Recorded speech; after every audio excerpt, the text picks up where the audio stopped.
Ahora dice que las puertas del Hades no prevalecerán en contra de su iglesia, si es que la iglesia está fundamentada en la revelación de Jesucristo. ¿Y cuál es la revelación de Jesucristo? El testimonio de Jesús, el ámbito profético.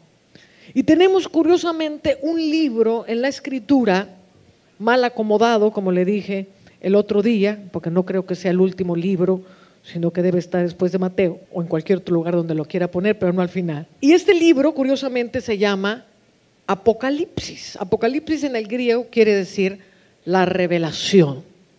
Este es un libro acerca de la revelación de Jesucristo. No es un libro acerca de hecatombes, no es un libro acerca del fin del mundo, no es un libro acerca del anticristo, es el libro de la revelación de Jesucristo. Ahora, muchos errores se han cometido porque si usted va al diccionario de la lengua castellana, usted va a leer la palabra Apocalipsis y dice fin del mundo. En español, el diccionario impío dice Apocalipsis, fin del mundo, hecatombe de gran magnitud, desastre colosal. Eso es lo que dice el diccionario. Pero es una palabra que no viene del castellano, sino que viene del griego y quiere decir revelación. Decíamos que Jesucristo es el sumo sacerdote del siglo venidero. Dice Hebreos capítulo 9, siendo Cristo el sumo sacerdote del siglo venidero. Quiere decir que había un siglo pasado, una era pasada. La Biblia se divide en dos grandes eras: el tiempo de la oscuridad, el tiempo de la luz, antes de Cristo, después de Cristo, Antiguo Testamento, Nuevo Testamento, amén. Odres viejos, odres nuevos, vino viejo, vino nuevo, viejas criaturas, nuevas criaturas, dos grandes épocas. Cristo, sumo sacerdote del siglo venidero. ¿Cuándo empieza el siglo venidero? En la consumación de los siglos, que es cuando Cristo se ofrece una vez y para siempre, según Hebreos capítulo 9, es la consumación de todos los tiempos. Se llama la consumación de todos los tiempos porque termina el tiempo de la oscuridad, termina el tiempo en que el hombre se encuentra sin el reino de Dios sobre la tierra y empieza el reino admirable de Jesucristo. Amén.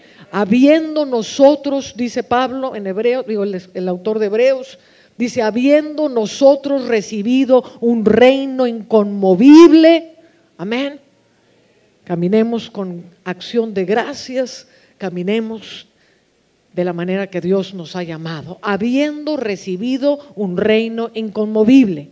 Esto quiere decir que nos ha sido dado. No temáis, manada pequeña, a mi Padre le ha placido daros el reino.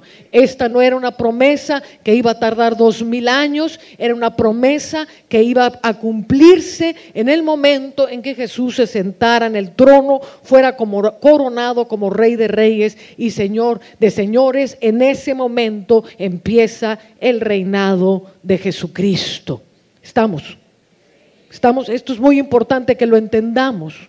Porque como hemos estado viendo tan claramente, a veces nos casamos más con tradiciones, con enseñanzas y con interpretaciones de la Biblia que no son la Biblia. Y estamos más comprometidos y más casados con la interpretación que alguien hizo, que ya ni siquiera buscamos la palabra para ver si de verdad eso era. ¿Me está siguiendo? ¿Cuántos valientes hay aquí? ¿Usted es un valiente de Jehová? Yo le voy a hacer una petición a los valientes. Si usted es valiente, pídele a Dios que toda interpretación que no viene del cielo se esfume como ceniza dentro de usted. ¿Se la puede pedir?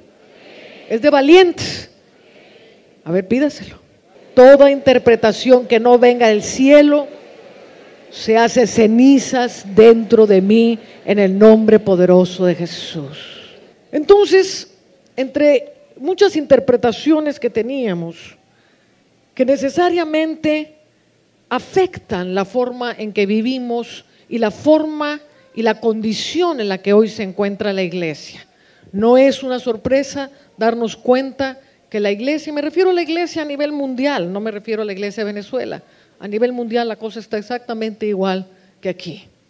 Y nos encontramos una iglesia carente de poder, donde las puertas del Hades prevalecen continuamente en contra de la iglesia, donde la mayoría de la gente no tiene una revelación de Cristo, que están llenos de enseñanzas, llenos de muchas cosas, pero carecen de la veracidad de una vida donde resplandezca la gloria y la revelación de Dios, el poder de Dios. Una iglesia orientada a depender del hombre y no de Dios, porque no tenemos las herramientas para poder sobrevivir con lo que tenemos. ¿Me está siguiendo? Entonces, ¿a qué se debe esto? Porque yo veo los grandes hombres de Dios en la historia, yo veo los preciosos pastores alrededor de la tierra y honestamente ellos están buscando a Dios. Ellos anhelan tener una congregación que la van a presentar delante del Padre diciendo: Señor, aquí está la congregación que tú me diste, preciosa, yo me metí, busqué de ti, anhelé lo mejor para mi congregación. ¿Cuántos pastores dicen amén a eso? Amén.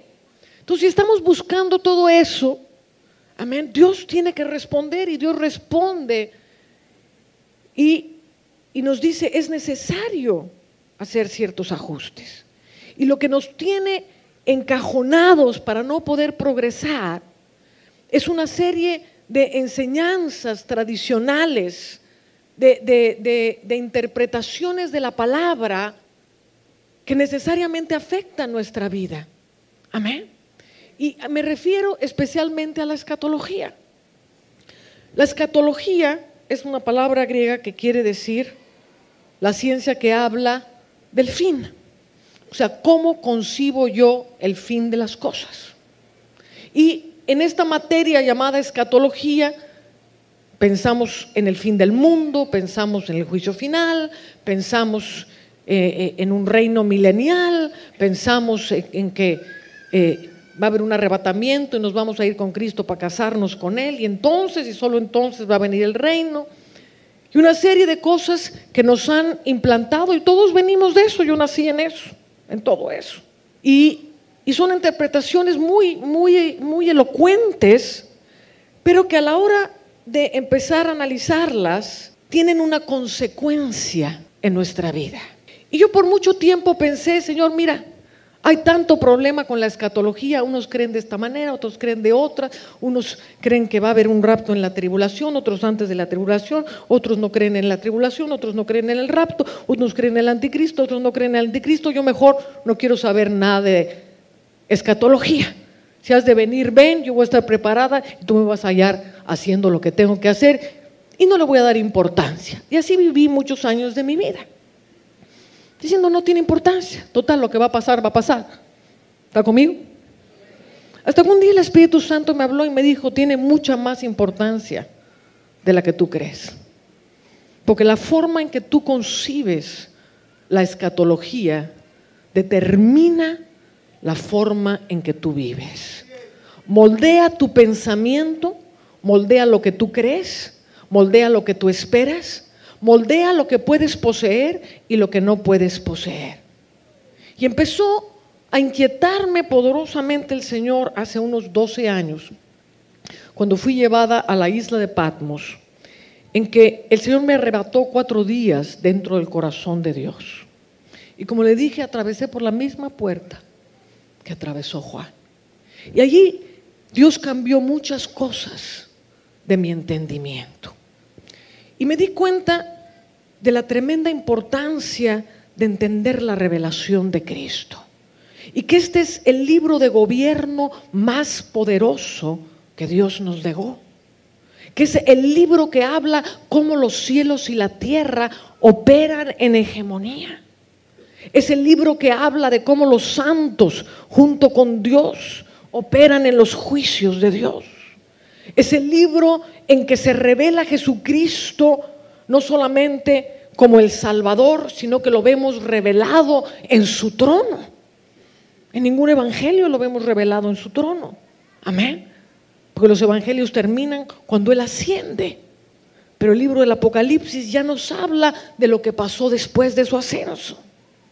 Entonces, si yo tengo una escatología equivocada y todo lo transfiero al futuro, eso va a hacer que cosas que yo pudiera tener hoy, pues no las voy a tener porque pienso que son para un futuro. Entonces es muy determinante. Si pienso que el reino no va a venir sino hasta después del rapto, entonces no voy a procurar el reino ahorita. ¿Me está siguiendo? Pero si el reino fue establecido cuando Jesús fue coronado y no es después del rapto, entonces eso cambia toda mi forma de pensar. ¿Me está entendiendo qué importantes son estas cosas? Si yo pienso que en el rapto me voy a casar con Jesús y va a haber grandes bodas, amén, entonces jamás voy a experimentar el ser la esposa del Cordero aquí, porque habré pasado todo para un futuro. Estoy esperando una nubecita blanca a ver por dónde viene el Señor, porque ya me va a llevar. Pero si yo soy el cuerpo de Cristo y soy la esposa del Cordero y tengo la autoridad del Cordero y el mismo Rey coronado en su gloria habita dentro de mí, y la gloria venidera es la gloria que tiene Jesús en mí, porque a veces pensamos la gloria de la casa postrera es la gloria que tuvo la iglesia primitiva, y la gloria de la casa primera es la gloria de la casa de la iglesia primitiva, y la gloria de la casa postrera pues está por verse, porque como que no la vemos mucho. Pero no se refería a eso, se refería a la casa primera, era la casa de Israel. La gloria postrera, la gloria que traería el Mesías en su primera venida. Jesús lo llenó todo con su gloria, nos dio a poseer su gloria. Entonces, si yo paso eso para el futuro, voy a vivir sin gloria. Voy a tener que inventarme un Jesús menor para poder sobrevivir la terrible desgracia de no tener su gloria hasta que llegue el próximo ungido a mi ciudad. Entonces, esto cambia mucho mi forma de pensar. Que si yo creo que Él está reinando y su reino ya está aquí, entonces me voy a adentrar en el reino, a poseer el reino.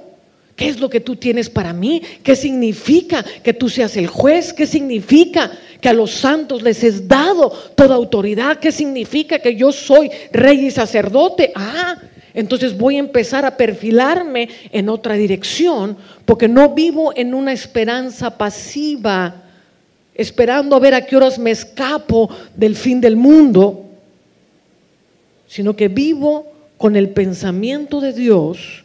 El pensamiento de Dios, mi hermano, no está en que Él va a venir en un momento determinado a llevarnos fuera y entonces se va a acabar todo el mundo, porque si esto fuera, Jesús perdería la guerra. ¿Cuántas personas conoces que realmente puedan estar de pie cuando Él venga? Si hacemos cuentas en el mundo, los verdaderos cristianos, porque hay cristianos y cristinos. Entonces Jesús ama a los cristianos, pero entre nosotros hay muchos que nunca le conocieron. Entonces, si Jesús viniera a llevarnos y entonces viniera ya la hecatombe del fin del mundo, la gran mayoría de la gente se perdería. ¿Cuántos saben de qué estoy hablando? O sea, ¿cuántos millones de cristianos somos realmente verdaderos cristianos? Somos casi 7 billones de personas, con católicos incluidos, la fe cristiana. Y yo no creo que los católicos sean parte de la fe cristiana, aunque algunos puedan serlo. Somos un billón de personas. Quiere decir que 6 billones de personas arderían en el fuego de la ira de Dios. No, es que el Señor ya está a punto de venir. El Señor no está a punto de venir a matar a 6 billones de personas, mientras la iglesia todavía no tiene lo que tiene que tener. ¿Me estás entendiendo? El corazón de Dios, y quiero que cambies esto, el corazón de Dios no es quitarte fuera de una tribulación. El corazón de Dios es hacerte vencedor en todas las tribulaciones de tu vida. El corazón de Dios es ocupacional. Dios quiere que ocupemos con el reino de Dios hasta la última casa de Venezuela. Dios quiere la nación de Venezuela rendida a Él. Dios quiere que el conocimiento de la gloria de Dios llene la tierra como las aguas cubren la mar. Esto quiere decir que el conocimiento de la gloria de Dios tiene que venir sobre toda persona. El corazón de Dios es que Él sea conocido. El corazón de Dios es que la tierra sea salva. El corazón de Dios es que la gente sea redimida. Él no murió por 6 billones de personas para echarles un fuego consumidor y explotar el planeta. Lo que pienso acerca de la escatología determina lo que tengo hoy. Y la iglesia no tiene lo que tiene que tener. Por eso es importante que yo hable. Porque si ya lo tuvieras, alabado sea el Señor, yo me siento y tú me compartes. Pero cuando veo los miles y miles y millones de cristianos sufriendo por todos lados, las puertas del Hades avanzando por todos lados, la falta de revelación, la falta de gloria, la falta de comunión con Dios, entonces digo, algo está radicalmente mal. Entonces lo que pienso acerca del fin del mundo determina lo que hago. Si pienso que la tierra se va a acabar en el año 2012, pues ¿para qué trabajo? ¿Para qué me esfuerzo? ¿Verdad? ¿Para qué voy a la escuela? ¿Para qué si ya se va a explotar la tierra en el 2012? Ya están haciendo todas las películas, todo. ¿Para qué voy a hacer algo? Si yo pienso de esa manera, mi hermano, afecta mi forma de vivir. Pero si yo pienso que Jehová ama la tierra y que los santos heredarán la tierra a perpetuidad y que el reino de Cristo es eterno y que desde que Cristo se sentó en las alturas a gobernar, su reino es semprieterno. En ningún momento en el Antiguo Testamento se predice un reino con un periodo determinado de tiempo. Por todos lados dice, y el reino del Mesías será eterno, príncipe de paz. Su reino no tendrá fin, se sentará en el trono y juzgará, y su reino no tendrá fin, su reino no tendrá fin. ¿Me está siguiendo? Entonces lo que yo pienso y concibo acerca del fin de los tiempos determina lo que poseo o lo que no poseo. Determina si gobierno o si no gobierno. O gobernamos o huimos. Dios tiene una mentalidad de gobierno, no una mentalidad de huida. Ahora yo sé que estoy sacudiendo ahorita cosas. Dicen, hermana, qué horror, qué barbaridad, me está sacudiendo todo. No te estoy dando la mayor herencia que te puedo dar. Te estoy dando el reino, te estoy dando la posibilidad de que tu vida cambie, de que las puertas del Hades no puedan prevalecer en contra de tu vida. Te estoy dando la posibilidad de que entiendas lo que es autoridad, reino, poder, dominio y una reforma que haga que la iglesia resplandezca como una esposa gloriosa, redimida, como una gema gloriosa, deseada por todas las naciones, que las riquezas de las naciones vengan a ella, porque el resplandor de la gloria vive en ella, no porque tiene una mentalidad de que ay, ya nos vamos, ya huyamos, ay, que se mueran todos, ay, te ves. Ese no es el corazón de Dios. Entonces el libro de Apocalipsis es la revelación de Jesucristo. Y si dice, sobre esta roca edificaré mi iglesia, si hay un libro que se llama La Revelación, ¿qué mayor libro para edificar la iglesia? Pero si pienso que nada de esto es para mí ahorita, porque todo es para un futuro, cuando nos muramos, y ahí anda la gente sin ningún temor de Dios. No, pues como no ha salido el anticristo y no han empezado a sellar, pues yo sigo haciendo de las mías. Créanlo, no, porque eso es un pensamiento que viene de la bestia. El espíritu del anticristo ya está en medio de vosotros, dijo Juan, el que escribió el Apocalipsis, por si acaso. Entonces, el libro del Apocalipsis es una revelación de cómo reinar. Es un libro de cómo gobierna Dios en los cielos. Es la revelación que te va a hacer poderoso para que las puertas del Hades no puedan prevalecer en contra de ti. Ahora, lo que te estoy hablando no lo he recibido porque me levanté una mañana y tuve un sueño esa noche y entonces tiré todo lo que sabía a la basura. Estoy hablando de 12 años de intenso estudio. Te estoy hablando de 12 años de estar metida delante de la gloria de Dios, buscando la revelación de su reino. Porque estas cosas, mi hermano, no proliferan por todos lados. La gente no está metida con Dios, la gente no está metida delante de su trono. Entonces siguen viendo este libro como un libro de desgracias. Entonces empezamos viendo el otro día que Juan está en el Espíritu. La primera clave de gobierno que nos da este libro es: estaba yo en el Espíritu. Necesariamente para ser del reino tengo que entrar dentro del testimonio de Jesús. Estaba yo en la isla de Patmos por causa de la palabra de Dios, el Antiguo Testamento, y por causa del testimonio de Jesucristo. Quiere decir las visiones y revelaciones, amén, de quién Él es. Eso me llevó cautivo a la isla de Patmos. Entonces Él empieza y Jesús se le va a aparecer como el soberano de los reyes de la tierra y dice: estaba yo en el Espíritu en el día del Señor.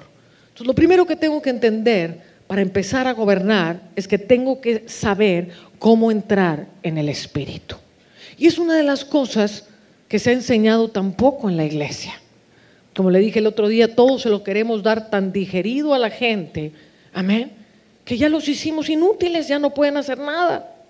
Y Dios dice: no, yo quiero activarte, yo quiero que empieces a anhelar, a buscar cómo entro en el Espíritu, amén, a través de la adoración, a través de aquietar todos tus pensamientos y disponer tu espíritu en expectación. Diga conmigo: expectación. En expectación. Dice: estaba yo en el Espíritu en el día del Señor cuando oí. Y en esa expectación de querer oír, vas a empezar a oír. Estaba yo en el Espíritu. Y cuando estoy en el Espíritu, necesariamente mi espíritu está conectado al reino de Dios. Y el reino de Dios está continuamente hablando y continuamente están sucediendo cosas en el cielo. Entonces estaba yo en el Espíritu y con expectación de Dios, dice, oí una voz como de trompeta. Y entonces me volví. ¿Por qué se volvió? Porque sabía que se estaba oyendo algo, el que estaba hablando andaba por ahí. Entonces me volteé con expectación para ver dónde estaba él y entonces fue que lo vi. Entonces le da el mensaje de las 7 iglesias, que es un mensaje para derribar todo el pensamiento religioso, porque quiere llevar Dios a la iglesia al momento en que puede enfrentar el verdadero sistema de este mundo. El verdadero sistema babilónico que gobierna sobre las naciones de la tierra. Entonces, este es un libro de gobierno que tiene los juicios y que tiene el poder de Dios para vencer el sistema de este mundo y ponernos en la posición de gobierno para gobernar todas las cosas. ¿Me estás entendiendo? Amén. Entonces, para entrar a esa dimensión, necesariamente tenemos que despojarnos de todo un pensamiento religioso que está escrito en las 7 cartas.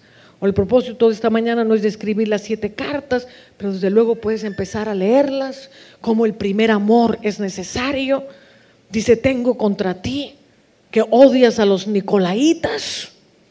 Este es todo el sistema religioso que venimos heredando desde Roma, ¿verdad? Sintiéndonos los grandes obispos y los grandes hombres de Dios, y nosotros los ungidos y ustedes los laicos. Tengo contra ti que odias a los nicolaitas como yo también los odio, que has probado a los que se dicen ser apóstoles y no lo son, que no tienes la doctrina de Balaam, que vendió el evangelio por causa del dinero, por andar comercializando la palabra de Dios, porque era el gran profeta y le brilló más el dinero que el poder de Dios. No tienes que venir en contra de esa mujer llamada Jezabel, que es un espíritu, y a todos aquellos que tienen esa doctrina, yo los echo en la cama. La doctrina jezabélica atrae enfermedades. Ahora hay tanta enfermedad en la iglesia. ¿No será que habrá algunas doctrinas por ahí que no son del todo celestiales? Aleluya. La tibieza de la iglesia, de la Odisea. Yo no tengo necesidad de nada. El Señor dice, mira, los ojos del cielo te ven diferente. Tú que eres rica y poderosa y no tienes necesidad de nada y te ves como gran señora, desde aquí arriba te ves pobre, miserable, desnuda. Es espantoso como te ves desde aquí arriba. Mejor compra de mí oro refinado. Mejor vístete con vestiduras blancas. Mejor pon colirio para que veas, porque no estás viendo más que lo terrenal. El éxito en Dios no es lo terrenal, ni la fama terrenal, ni el gran nombre terrenal. El éxito celestial es cuando el cielo proclama tu nombre. A los que vencieren, yo los haré columna en mi templo. Pondré en sus frentes el nombre de mi Dios. Los ángeles conocerán sus nombres. En medio de ellos estará el árbol de la vida para que nunca se enfermen. Santo, te daré el lucero de la mañana. Tenemos la profecía del Antiguo Testamento. Hasta que resplandezca en vosotros el lucero de la mañana. Que como el lucero va ascendiendo hasta que el día sea pleno, así va creciendo el conocimiento de nuestro Dios. Pero ese lucero tiene que resplandecer dentro de ti cuando vencemos la mentalidad religiosa. Hay una riqueza tan grande que te invito a que la sondees. En cada manifestación de Dios, cómo se manifiesta Él. Hay tantas manifestaciones de Jesús. Emerson hablaba el otro día cómo cuando Jesús resucitó cambiaba de forma y aparecía de una forma a los discípulos y se aparecía de otra forma a María y se aparecía de otra forma por acá. Cambiaba de forma porque en su cuerpo resucitado es multiforme y se aparece de una manera a Éfeso y se aparece de otra manera y se aparece como el que tiene los ojos de fuego y se aparece como el que tiene la espada y se aparece de muchas maneras según lo que va a revelar. Y cada forma en que Él se revela, amén, te va a dar una forma nueva para vencer, te va a dar los instrumentos para vencer, te va a abrir el entendimiento de las cosas que estás haciendo mal, porque cuando la gloria de Dios y su faz se revela, por eso el diablo está tan en contra del evangelio de la gloria de Dios en la faz de Jesucristo, porque cuando la faz de Jesucristo se te revela, empiezas a ver cosas de ti mismo que se empiezan a quemar como ceniza, que dices, oh Dios, como decía Pedro en la pesca milagrosa cuando vio su gloria, yo ya me estoy viendo como pecador, aléjate de mí, porque soy hombre pecador. Como decía la tsunamita, mi rostro es moreno porque el sol me miró, porque el sol de justicia me miró y puedo ver toda la impotencia, toda la carnalidad de mi ser humano. Pero cuando tú radias en mí, todo en mí se transforma. Amén. Entonces nos va orientando hacia un momento que es el diseño, uno de los diseños de la iglesia. El diseño de la iglesia es la revelación de Jesucristo. En Jesucristo están unidos los cielos y la tierra. ¿Me está siguiendo? Amén. Entonces Juan estaba en el Espíritu y ahora va a ser levantado a una nueva forma de revelación. Primero recibe la revelación estando en la isla de Patmos. Estaba yo en el Espíritu en la isla de Patmos. Y ahí recibe la revelación de la faz de Jesucristo en su gloria y del mensaje que va a preparar a la iglesia para enfrentar el nivel de gobierno que ahora va a ser revelado. Ahora el nivel de gobierno tiene que ser arrebatado al cielo y dice, y vi una puerta en el cielo y el que hablaba conmigo me dijo, sube acá y te mostraré las cosas que han de ser.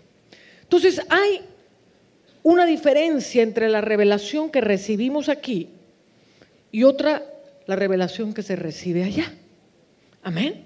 Somos pasados de un nivel del Espíritu a otro nivel del Espíritu. Y aquí ya va a entrar un nivel de gobierno. Aquí ya viene el haber vencido todas estas cosas, ya nos despojamos de toda la religiosidad, ya nos comprometimos con Dios, ya nos alistamos, y entonces Dios dice, bueno, ahora empiezas a estar listo para el siguiente nivel del Espíritu.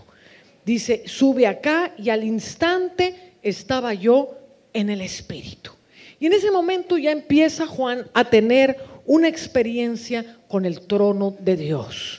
El trono de Dios es el centro de la iglesia, es el centro del reino y es el centro de la iglesia. El centro de la iglesia no es el liderazgo de la iglesia, no es el culto, no es tus problemas. El centro de la iglesia y el centro del reino de Dios es su trono. Amén. La revelación del trono es la que nos da facultad para poder reinar. Entonces yo necesito entender el trono de Dios y cómo se mueve la iglesia en el gobierno divino alrededor del trono de Dios. Entonces dice que alrededor del trono había 24 tronos, dice el versículo 4. Alrededor del trono había 24 tronos y vi sentados en los tronos a 24 ancianos, vestidos de ropas blancas con coronas de oro en sus cabezas. Y del trono salían relámpagos y truenos y voces delante del trono, y ardían 7 lámparas de fuego, las cuales son los 7 espíritus de Dios. Amén. Entonces vemos que delante del trono se encuentran 24 ancianos. Estos 24 ancianos no tienen nombre porque son simbólicos. No son las 12 tribus de Israel, no son los 12 apóstoles. Vimos el otro día que Juan nos estaba mirando a sí mismo, ni reconoció por nombre ninguno de ellos, porque representan el gobierno de Dios, de la iglesia dirigida por el trono de Dios. Entonces vemos, voy a ir un poquito más adelante, dice en versículo 9 del 5, dice, y cantaban un nuevo cántico diciendo, digno eres de tomar el libro y de abrir sus sellos, porque tú fuiste inmolado y con tu sangre nos has redimido para Dios, de todo linaje y lengua y pueblo y nación. Oiga que los 24 ancianos están diciendo, nos has redimido de todo linaje, de toda lengua, de toda nación. Entonces esto nos hace claro que son 24 ancianos simbólicos que representan una gran cantidad de pueblo de toda lengua y nación. Amén. Que no son solamente 24, que es un diseño de Dios en toda lengua y en toda nación. Amén. Son los redimidos que están delante del trono de Dios. Entonces, para este nivel de gobierno, y estoy simplemente sembrando semillas en tu corazón. No pretendo que esta noche subas al cielo y te sientes en un trono y empieces a gobernar con Cristo Jesús y te conviertas en el anciano de tu ciudad. Porque luego la iglesia cristiana somos como de microondas. Sale el mover apostólico y hacemos apóstoles de microondas. Sale esto y hacemos todo de microondas. Entonces ahora viene Dios a revelar los ancianos de la ciudad. Vamos a nombrar los ancianos de la ciudad. Todos los pastores que vinieron ahora son ancianos de la ciudad. No. Entonces quiero sembrarte una semilla. Abre tu corazón, porque voy a sembrar la semilla. Padre, yo siembro la semilla del diseño en el cielo, del diseño para gobernar sobre todas las cosas, del diseño de cómo opera la iglesia uniendo los cielos y la tierra. Y Padre, que tú empieces la revelación de los ancianos en el corazón de aquellos que han de ser ancianos. Ahora, dijimos el otro día que los ancianos no son los que están abajo del pastor. Entonces vamos a poner por un lado todos los títulos que tenemos hoy en la iglesia: pastores, apóstoles, profetas, diáconos, ancianos. Todo eso está hecho una revoltura como usted no se imagina. Entonces vamos a empezar a ver las funciones. Usted tiene un llamado precioso. Amén. A lo mejor usted cree que es pastor, pero a lo mejor es anciano. A lo mejor usted cree que es pastor, pero es profeta. A lo mejor usted cree que es pastor, pero es apóstol. Amén. Puede ser muchas cosas que no tienen necesariamente nada que ver con su título. A lo mejor usted es pastor porque lo aventaron al ruedo y ni siquiera fue llamado usted a ser pastor. También existe el caso. Entonces vamos a olvidarnos ahorita de los títulos y vamos a empezar a ver la función de cómo tiene que ser para que Dios pueda empezar a ajustarnos a un modelo celestial. Entonces los 24 ancianos, amén, son ancianos sobre la ciudad.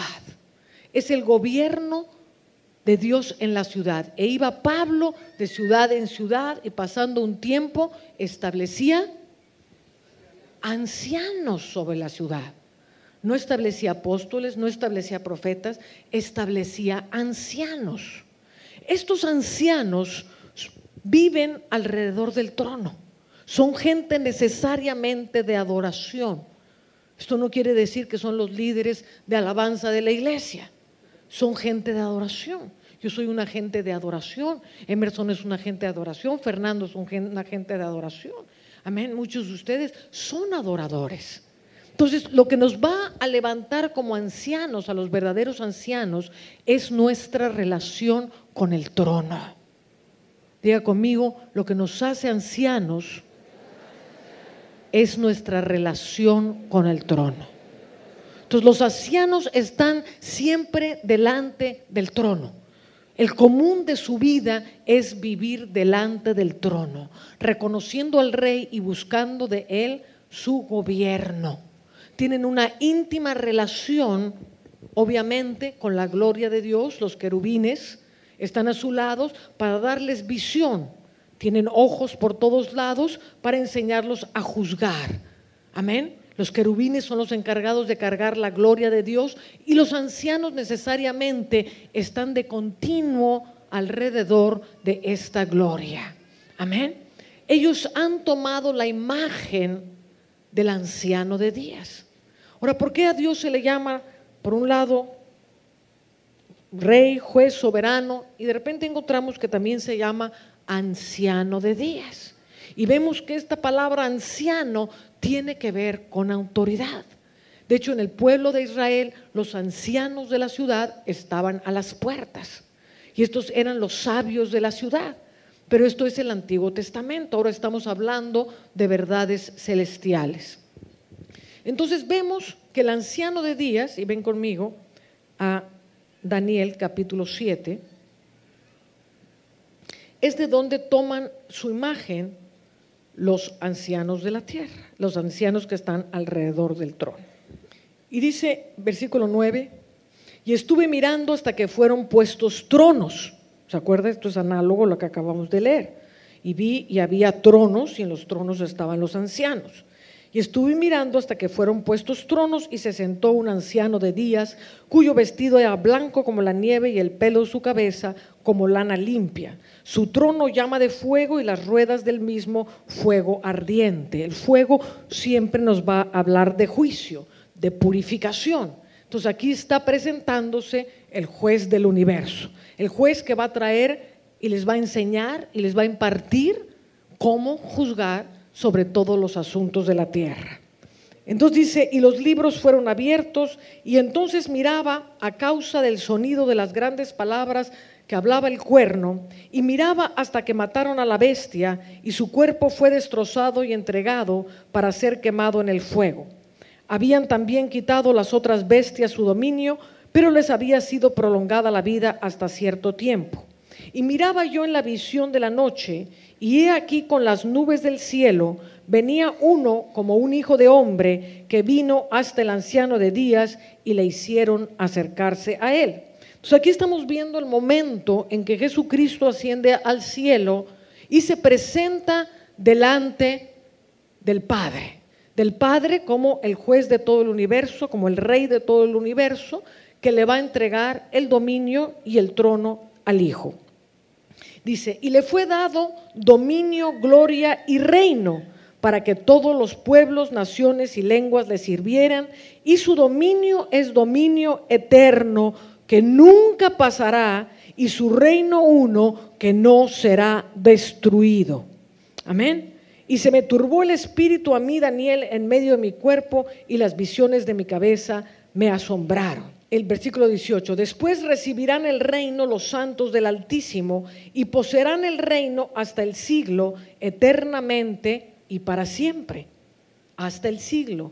Jesús es el sumo sacerdote del siglo venidero. Recibirán el reino los santos del Altísimo y poseerán el reino hasta el siglo, eternamente para siempre. Versículo 22.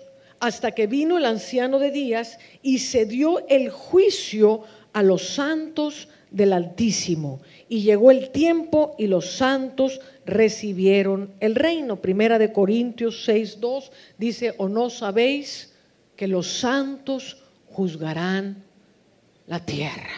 Y que los santos juzgarán aún a los ángeles. Amén. Por eso debéis aprender a juzgar aún las cosas más pequeñas, dice la palabra. Y entonces termina diciendo, dice, y hablará, versículo 25, aquí está hablando del Imperio Romano, que fue cuando viene la roca. ¿Se acuerda que vimos que venía la roca y la roca golpeaba la imagen, que era el Imperio Romano, la imagen de Nabucodonosor en sus pies de hierro y de barro? Golpeaba la roca y al golpear la roca se caía toda la estatua, se hacía un gran monte. Entonces de estas bestias se está hablando de ese tiempo, del tiempo en que Jesús iba a venir a vencer todo el imperio de este mundo. Diga conmigo, Jesús ya venció el imperio de este mundo. Dice, y hablará palabras contra el Altísimo, y a los santos del Altísimo quebrantará, y pensará en cambiar los tiempos y la ley, y serán entregados en su mano hasta tiempo y tiempos y medio tiempo. Pero se sentará el juez y le quitarán su dominio para que sea destruido y arruinado hasta el fin. Y que el reino y el dominio y la majestad de los reinos debajo de todo el cielo sea dado al pueblo de los santos del Altísimo, cuyo reino es reino eterno, y todos los dominios le servirán y le obedecerán. Ahora, si yo pienso que esto es algo que no ha sucedido, jamás voy a tomar el dominio ni el reino, ni pensaré que a los santos se le ha dado el juicio. Traspasaré todo esto para un futuro incierto y seguiré viviendo mi vida sin ningún dominio. Si yo cedo el dominio y la autoridad que me ha sido dada, ¿quién la va a agarrar? Para que lo entienda bien. Si yo cedo el dominio y la autoridad que me ha sido concedida del cielo, ¿quién la va a agarrar? El diablo. Ahora ya sabe por qué prosperan las puertas del Hades en contra de la iglesia. Porque estamos pensando que muchas de las cosas que están aquí aún no han sucedido. Pero Dios les abrió el entendimiento a sus discípulos, diciéndole todo lo que ha sido escrito de mí en los salmos, en Moisés y en los profetas ha sido cumplido. Ha sido cumplido. ¿Esto forma parte de los profetas? ¿Daniel forma parte de los profetas? Entonces llega conmigo, ya se cumplió. Ya se cumplió. Entonces nosotros tenemos el dominio y la autoridad para juzgar. Y se dio el juicio a los santos del Altísimo, y llegó el tiempo y los santos recibieron el reino. Amén. ¿Por qué está escrito aquí que iban a perseguir a los santos en tiempo y tiempos y la mitad del tiempo? Porque la iglesia primitiva vivió una gran tribulación, como no la ha habido ni habrá. Toda la gente que se convertía a Cristo la echaban a los leones, la quemaban en estacas, los crucificaban. Era una persecución terrible lo que vivió por 10 emperadores romanos la iglesia cristiana. Amén. Por eso Juan escribe, y el Apocalipsis fue escrito en el año 57, no en el 95, como muchos opinan. Porque el templo no se había destruido cuando él lo escribió, y el templo cae en el año 70. Ahora, 3 años y medio antes de la caída del templo, hay una tremenda guerra que dura 3 años y medio, dirigida por los romanos. Amén. Y en el año 70 se cae el templo, y al caerse el templo les es entregada la soberanía a los santos. Y empieza: yo derribaré este templo y lo edificaré en medio de mi pueblo. Y nosotros nos volvemos, al caer el templo de piedra, la iglesia se vuelve el templo de Dios, el tabernáculo de Dios con los hombres, con todo el reino, con todo el dominio, con toda la autoridad que Dios nos ha dado. Amén. ¿Tiene sentido o no tiene sentido? Ahora, yo no trato de imponerle nada, simplemente siembro una semilla para que usted, con toda responsabilidad, porque si la escatología determina lo que tienes y lo que no tienes, es tu responsabilidad meterte con Dios. Es tu responsabilidad buscar lo que vas a tener y lo que no vas a tener. Porque yo decidí que si estaba determinado lo que yo iba a poseer de Dios en cuanto a lo que yo pensara de la escatología, yo no iba a permitir que ninguna interpretación de hombre me la dirigiera, sino Dios en el cielo. Y es lo mismo que te insto a ti, que te metas con Dios, que te metas con Dios, que busques la verdad, que busques la escritura por encima de las tradiciones que nos han sido impuestas. Busca la escritura, lo que te va a hacer sentido, lo que es comprobado con la misma escritura. La escritura se interpreta a sí misma. Aleluya. Entonces están sentados, dele la gloria a Dios, están sentados los 24 ancianos alrededor del trono, y estos ancianos conocen perfectamente la honra, la gloria a Dios. Amén. Ahora fíjese que en un momento dado Juan está viendo que aparece un rollo con unos sellos, y él se pone muy triste porque no ve a nadie en el cielo que sea digno de abrir el rollo. Y es muy curioso que es uno de los ancianos, dice el número del 5:5, dice: y uno de los ancianos me dijo: no llores, he aquí el león de la tribu de Judá, la raíz de David, ha vencido para abrir el libro y desatar los sellos. Ahora fíjate, ¿quién es el que le revela? Yo no vengo a imponerle nada ni a decirle que yo lo sé todo, pero lo que tengo te lo quiero dar, porque lo que yo tengo,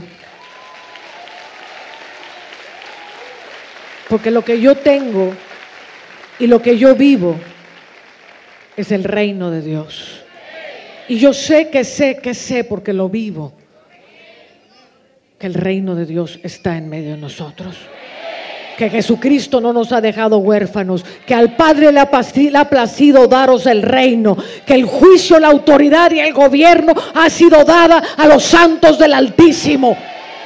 Y si yo no supiera eso, no tendría autoridad en contra de ninguna potestad, mas tengo autoridad, y tengo autoridad para juzgar. Tengo autoridad para juzgar. Tengo autoridad para poner bajo mis pies a todo principado y a toda potestad, porque vivo de continuo frente al trono de Dios, y eso es lo que me da la autoridad. Yo no vengo a discutir teología. Esto no es un asunto de teología. Jesús jamás habló de teología. Vino a dar vida, vida en abundante, vino a dar revelación, vino a dar autoridad, señorío, salud, riquezas, honra, redención, poder de Dios. Y eso es lo que necesita la iglesia por encima de toda teología. Entonces aquí vemos que es uno de los ancianos. Quiero que imagine la escena celestial. Juan está observando los 24 ancianos, los seres vivientes, el trono brillando como jaspe y coralina, un arco iris sobre el trono. Y aparece pronto un rollo. ¿Qué es el rollo? Van a ser juicios que van a ser desatados. La autoridad para juzgar está en un rollo. Pero nadie en el cielo tiene autoridad más que los que conocen al Cordero. Y es a los ancianos a quien se les ha revelado el poder del Cordero inmolado desde antes de la fundación del mundo. Y es el anciano, esto no es un ángel, esto es uno de los santos, un anciano de Dios, el que le dice a Juan: no llores, porque hay uno en el cual se unen los cielos y la tierra. Hay uno que los ángeles anhelan tener el poder, pero no han tenido el poder que Dios le concedió a sus hijos, porque nosotros somos un espíritu con Jesús y los ángeles nunca podrán ser un espíritu con Jesús. Los ángeles nunca podrán conocer a Dios desde el interior de ellos mismos, pero el anciano le dice: hay algo poderoso, porque yo soy un espíritu con Dios. Hay algo que es lo que tiene toda la autoridad, y ese es el Cordero inmolado. Y el anciano señala al poder de la cruz, señala al poder que nos dio la victoria, que nos dio la autoridad. Hay un Cordero que es el León de Judá, que es el Rey de Reyes. Él es el que tiene el dominio. Y cuando el anciano, ojo aquí con esto, cuando el anciano anuncia el poder del León de Judá, anuncia al Cordero inmolado, entonces los sellos se desatan. Si el anciano no proclama el poder de la cruz, el poder del León de Judá, el reino de Dios, el cielo está paralizado. Nadie puede traer el juicio. La injusticia prevalece en la tierra. Pero cuando el anciano dice: ahí está el que salió para vencer, ahí está el que salió para vencer, el que hace justicia, el León de Judá, entonces se desata. Dice: entonces vi en medio del trono y de los 4 seres vivientes, y en medio de los ancianos, estaba de pie un cordero como inmolado, que tenía 7 cuernos y 7 ojos, los cuales son los 7 espíritus de Dios enviados por toda la tierra. Ahora fíjese que en el trono primero estaba el Padre, estaba el uno sentado como jaspe, como coralina, estaba el Padre brillando. Pero cuando el anciano apunta y señala a la majestad de Cristo, del trono surge el Cordero. Entonces no se imagine un trono así cuadradito con un señor sentado. El trono es gigantesco, es inmenso, y de él surge una forma de Dios y otra forma de Dios, y en él están los 7 espíritus, y alrededor de él se mueven los 7 espíritus, y va cambiando de forma, y hay truenos y relámpagos, y es una cosa majestuosa. Amén. Pero aquí estamos viendo la autoridad de los ancianos. ¿Y por qué son ancianos? Porque se han hecho uno con la naturaleza del Padre. Ellos juzgan con justo juicio. Amén. Y dice que tenían, versículo 8, y cuando hubo tomado el libro, los 4 seres vivientes y los 24 ancianos se postraron delante del Cordero, y todos tenían arpas y copas de oro llenas de incienso, que son las oraciones de los santos. Ahora quiero que note la autoridad de los ancianos, y era como nosotros venimos a juicio trayendo las quejas, y él habló de una corte, y cómo podemos presentar las quejas en la corte de Dios. Es lo mismo que estamos viendo aquí. Dice: los ancianos tenían en sus manos las oraciones de sus santos. Amén. Y ellos son los que dirigen la corte de Dios para que las cosas sucedan. Aquí están las quejas del pueblo. Aquí están las injusticias que están siendo hechas. Aquí está toda la obra de Satanás que está siendo hecha en contra de los hijos de Dios. Y entonces ellos se presentan delante del trono con las quejas, y aparece el abogado a presentar el juicio. Ahora, ¿por qué estamos hablando todo esto? Y me puedo pasar horas nada más en 3 versículos ahí. La razón por la que estamos hablando estas cosas es desde que llegamos, estamos viendo algo en los cielos, un concilio celestial de ancianos que está sobre la ciudad. Y luego hay un concilio terrenal dirigido por un concilio infernal, a 3 niveles, 3 concilios.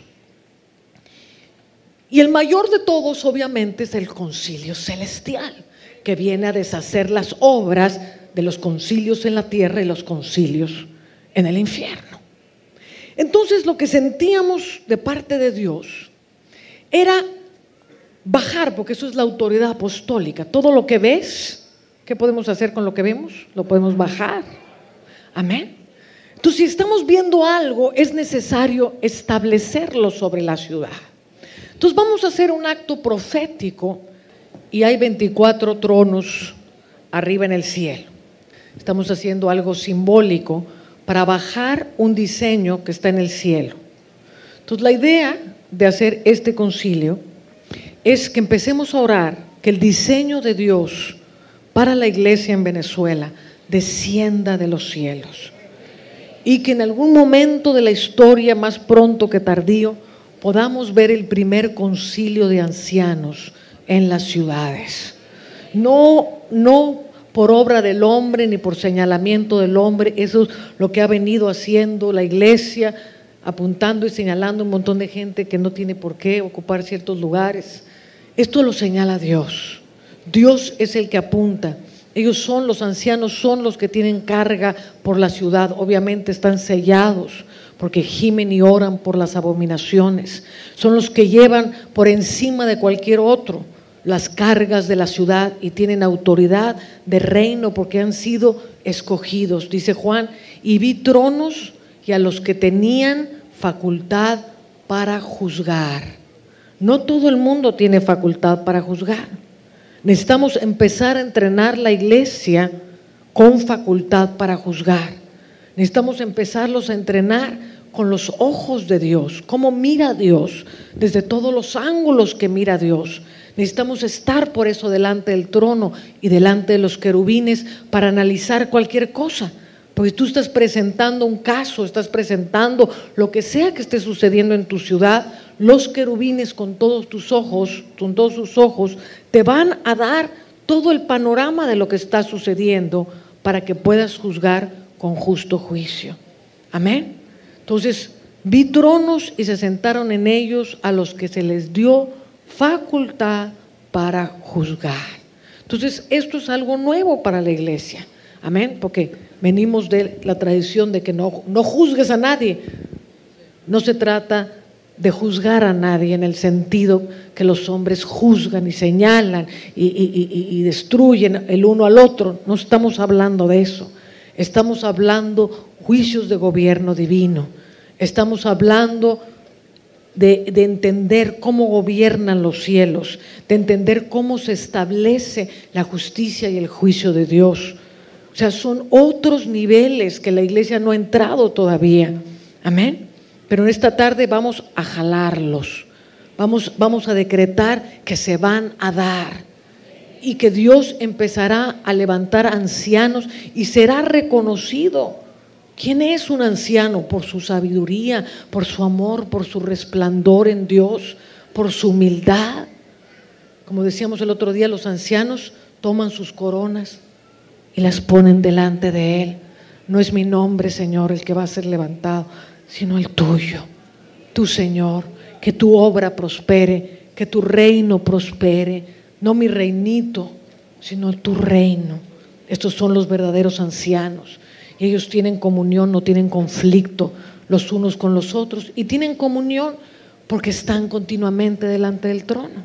Y cuando estás delante del trono, tú sabes las emanaciones de amor que están saliendo ahí, las emanaciones de sabiduría y de luz que están saliendo del trono. Entonces, inevitablemente vas a empezar a desbordar esa sabiduría y ese amor por los unos a los otros. Es porque no estamos acostumbrados al cielo, que hay tantas divisiones y tanta cosa. Pero en la medida que la iglesia empiece acostumbrarse a vivir en el cielo. Es facilísimo. Amén. Padre, en el nombre de Jesús tomamos nuestras coronas y las ponemos delante de ti, reconociendo que estamos simplemente ocupando un lugar simbólico, que estamos ejecutando en la tierra lo que estamos viendo en los cielos.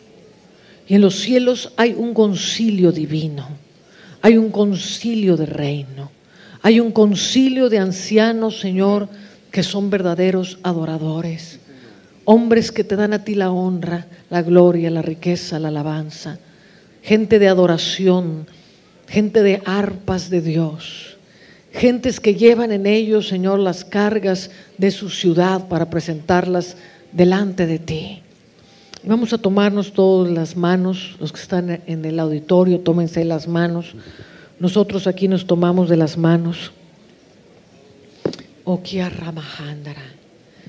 Y vamos a empezar a orar en lenguas para que el Espíritu dirija cómo hacerlo. Veo los cielos abiertos y hay una gran luz que está descendiendo del cielo sobre este concilio simbólico. Y oigo un clamor que sube de la tierra. Es un clamor por las abominaciones, es un clamor por la justicia, es un clamor por el gobierno de Dios. Anhelamos tus diseños, Señor, anhelamos tus diseños. Oh, ria bajasara bababa mamá. Hay un clamor por la iglesia, hay un clamor por la reforma, hay un clamor porque los cielos se establezcan en la tierra. Y este clamor está llenando las copas que tienen los ancianos. Clamamos, Señor, clamamos a ti. Clame con todo su corazón, clame con todo su corazón, clame por la iglesia, clame porque la iglesia vea su gloria, vea la gloria de Jesús. Clame porque los cielos y la tierra se establezcan alineados en perfecta unión. Clame porque la reforma, porque el cielo abra paso a la reforma. Oh, shikaraba, sikarababa. Oh, robaba, sikarababa. Tú tienes el dominio, Señor, y tú lo has entregado a los santos, Señor. Necesitamos que los cielos se precipiten sobre la tierra. Necesitamos que tus diseños se establezcan, Señor. Clamamos a ti, Jesús. Oh, Señor, que tu luz venga. Que tu luz venga, Señor. Que tu luz venga. Que tu luz venga. Que tu luz venga. Que tu luz traiga tus diseños.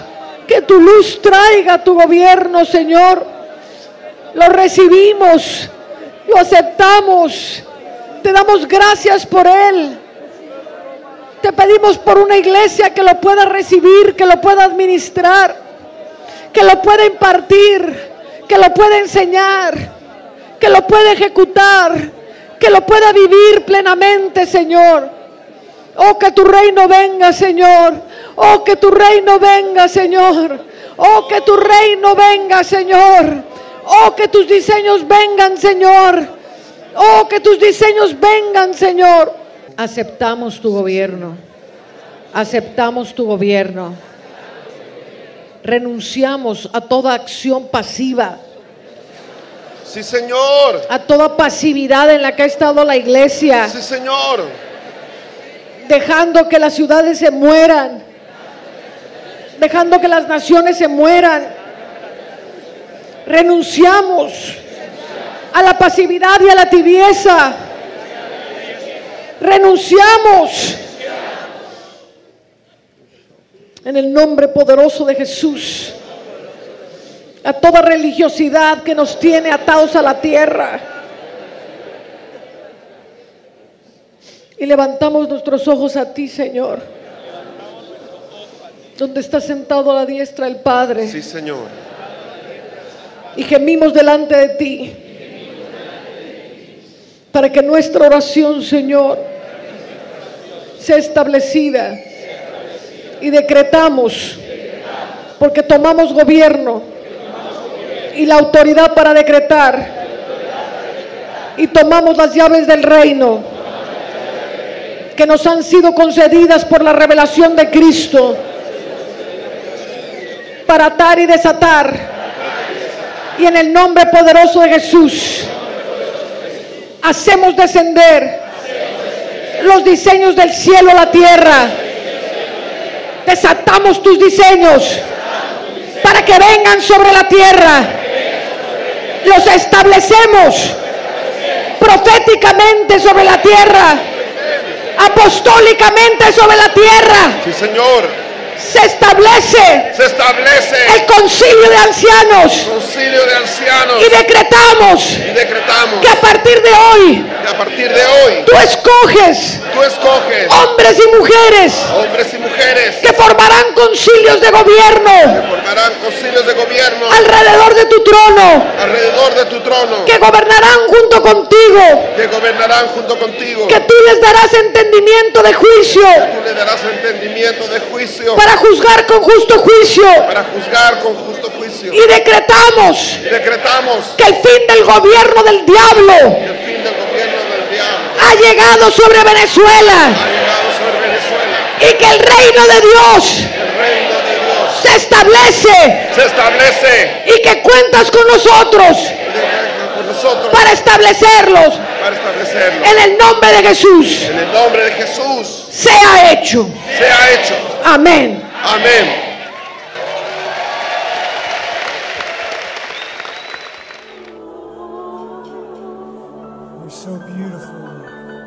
Eres tan hermoso, Señor. Eres tan glorioso. Te adoramos, Jesús. Te adoramos, Jesús. Te adoro, Jesús.